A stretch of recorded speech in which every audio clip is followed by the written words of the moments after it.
Welcome children to the poem Thousands and Thousands. Right. Now, what can we understand when we listen to the word thousands and thousands? What is thousand? All of you know maths, right? What is thousand? It's a count, right? Thousand, one followed by triple zero. So imagine when this poem is about thousands and thousands, what is inside this poem? Let us read. Who is the poet?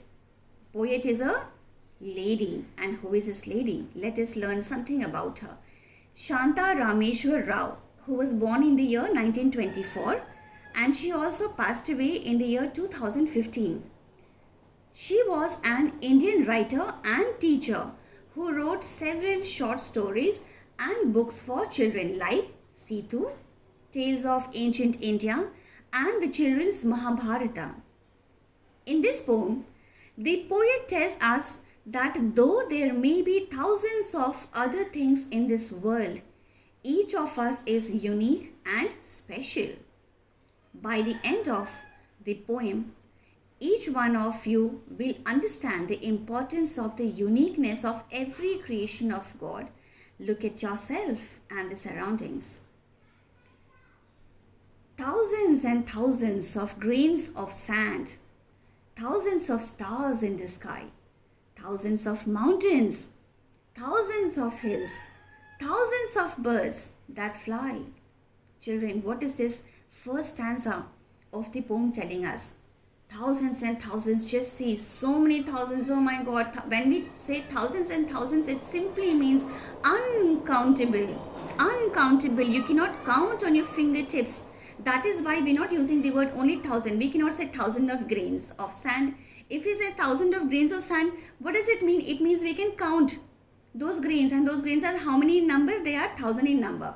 But here thousands and thousands, oh my God, uncountable grains of sand. How many of you have tried, children, to count the grains of the sand? What are grains? Absolutely small things that you can see.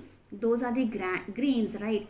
When you hold the sand in your hand, you're unable to hold it. They simply move off. They're so very swift and they're so very soft. They have no shape, nothing absolutely. And so even if you try to count the grains, children, it is impossible, right? So that is about the sand. Thousands and thousands of grains of sand. Thousands of stars in the sky. Oh, wonderful. When we look at the sky, we say millions of sky. Here, the poet is trying to tell us that there are thousands of stars in the sky, which are again uncountable. At the maximum, what we try to see? We try to see the brightest star. We try to see a constellation, right? We try to see if the stars are forming any kind of shape in the sky. But if you ask us to count these stars, oh my God, again, not possible. Then thousands of mountains. Why thousands of mountains? Do we see thousands of mountains around us, children? No. But why is the poet saying thousands of mountains? That's because in the planet Earth, if we talk of mountains, we can talk about Himalayan mountain, we can talk about Nilgiri hills, we can talk about something else here and there, little bit. One mountain I see, another mountain I see there. But if we talk about the planet Earth, children, there are thousands of mountains, thousands of what are mountains? Mountains are the risen lands, right? And thousands of hills. Now, what are hills? What is it? Why is the poet saying thousands of mountains, thousands of hills? Why can't she say only mountains, or why can't she say only hills? Children, you will learn this in the landforms of the earth, where mountains and hills are the elevated part of the earth, but mountains are considered to be higher than the hills. Hills are smaller than mountains. This is the first difference between mountains and hills. And so, see, the poet is trying to teach you in so many ways about the landforms also. Oh, wonderful she is. Great. Last line says, thousands of birds that fly. Do you count the birds that fly high in the sky? Oh no, we don't have time to sit. Even if you have time to sit the whole day and to count the birds, no. What happens? Why can't we count the birds in the sky that fly high?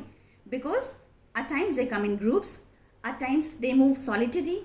Moving here, there, you see the eagle flying high up in the sky, right? And then you see another group coming. Eagles never come in a group, children. But you see the other birds, the Siberian cranes, flying in a group, right, moving all together, and it looks beautiful.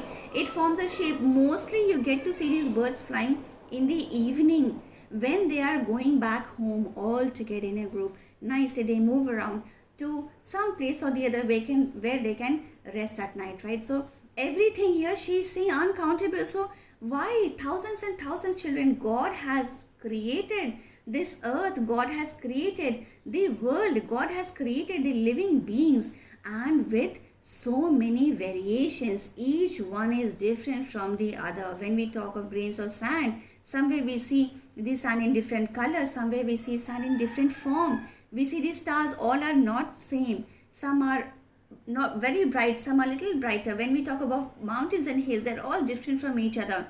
When we talk of birds, there's so many different species of birds. So children, these are the beautiful creations, and thousands means uncountable, multiple of them, right? Now children, with this we come to the end of the explanation of the first stanza. Thank you.